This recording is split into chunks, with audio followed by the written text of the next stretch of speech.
आता राजकीय घडामोडींचा वेगवान आढावा घेऊयात।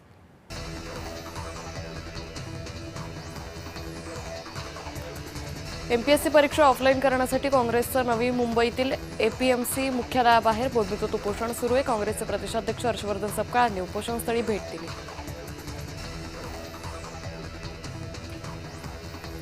कांदिवलीत आदित्य ठाकरेंच्या उपस्थितीत रामरक्षा महाआरतीचं आयोजन करण्यात आलं। राम मंदिरातील दानपेटी प्रकरणावरून आक्रमक झाले।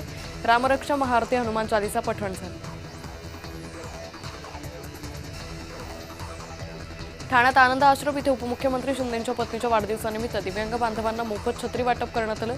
यावेळी खासदार नरेश म्हस्के, महापौर शर्मिला पिंपळकर या उपस्थित होत्या।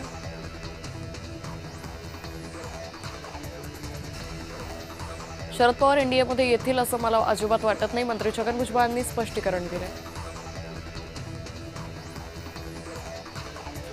2034 पर्यंत देवेंद्र फडणवीसच मुख्यमंत्री असतील असं चंद्रशेखर बावनकुळे म्हणाले।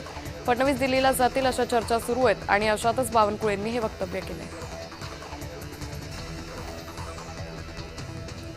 कर्जमाफीतील अटी रद्द केल्याप्रकरणी शरद पवारांनी ट्विट करत सरकारचे आभार मानलेत। आमदार रोहित पवार आणि सहकाऱ्यांचंही अभिनंदन केलं।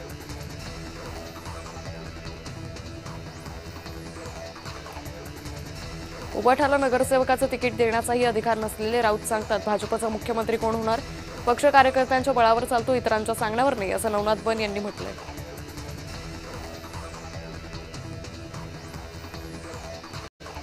गणेशोत्सवामध्ये कोकणवासियांसाठी अतिरिक्त गाड्यांची मागणी होते, ज्या प्रवाशांना लाभ होईल असं खासदार नरेश म्हस्के म्हणाले। ठाणे जिल्हा बँकेवर महायुतीचं वर्चस्व कायम राहिले। जिल्हा बँकेचे अध्यक्षपद भाजपकडे तर उपाध्यक्षपद शिवसेनेच्या ताब्यात आले। विनाट शेतकरी कर्जमाफीच्या निर्णयाचं राष्ट्रपती पक्षाने स्वागत केलंय। आमदार रोहित पवारांच्या आंदोलनाचं यश असल्याचं कार्यकर्त्यांनी भावना व्यक्त केल्या।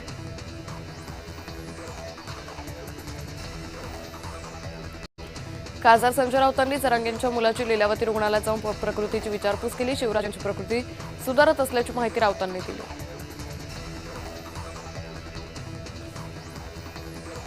जळगावात पोलीस भरतीची तयारी करणाऱ्या विद्यार्थ्यांनी मंत्र्यांचा ताफा अडवला होता। गुलाबराव पाटलांकडून सरावासाठी मैदान खुलं करण्याचं आश्वासन मिळाल्यानंतर विद्यार्थ्यांनी आंदोलन मागे घेतलं।